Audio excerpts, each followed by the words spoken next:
Oh, zeer tevreden. Ja, het is altijd een zenuwslopend proces, zo'n festival, 10 dagen in de open lucht. Maar ja, fantastisch. Goed publiek, mooie programmering, blij mensen, zeker. Het was een hele soepele week. Het weer dreigde nog even om te slaan, maar ook dat viel eigenlijk wel mee. En veel artiesten hebben bijna geen voorstelling hoeven afzeggen. Dus iedereen kon lekker spelen en elkaar ontmoeten. En dat is weer ruimschoots gelukt. Hoe wil je de algemene sfeer omschrijven? Gemoedelijk, geïnteresseerd, nieuwsgierig naar elkaar.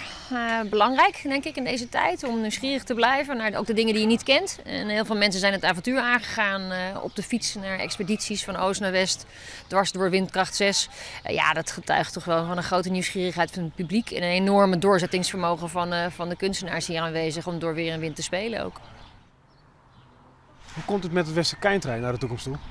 Ja, dat is nog onzeker. Hè. Er loopt nu een bouwvergunningsaanvraag op die plek. Dus ja, dat is al meerdere jaren onzeker geweest. Dat is dit jaar ook weer het geval. Maar dit jaar valt wel de definitieve beslissing deze zomer. Dus voor volgend jaar weet je niet of je daar zit? Nee, net zoals voorgaande jaren weet ik dat niet. En de kans is dit jaar nog wel het grootst dat het niet zo zal zijn. Ja, is er een alternatief? Nou, dat hebben we vorig jaar onderzocht, maar er is geen alternatief wat wij kunnen financieren op dit moment. Dus dat is wel echt heel spannend. Dus ik hoop dat deze zomer we daar meer over weten. Ja. Nou, die programmering is er vooral op gericht op een mix van leeftijden. Niet zozeer om jonger te gaan. Want Oerol moet niet in zich heel jonger. Oerol moet een goede publieksmix hebben. En daar zijn we zeker naar gaan kijken. En dat is heel goed gelukt. De betonning was heel druk. Goed bezocht. En het is heel mooi dat we 2 van die terreinen hebben die elkaar kunnen aanvullen. Eentje op west, eentje op het midden van het eiland.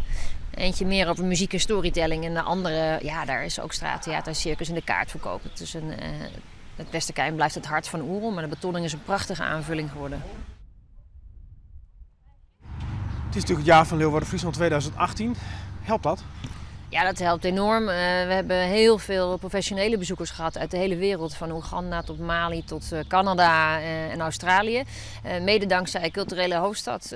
Mensen die hier komen kijken naar werk om te scouten voor hun eigen festival of culturele instelling. Dus ik denk dat heel veel makers ook de stap kunnen maken naar landen waar ze nog niet eerder geweest zijn. Ja, dat is een grote, ja, is echt te danken aan Culturele Hoofdstad. Daar ben ik zeer dankbaar voor, ja.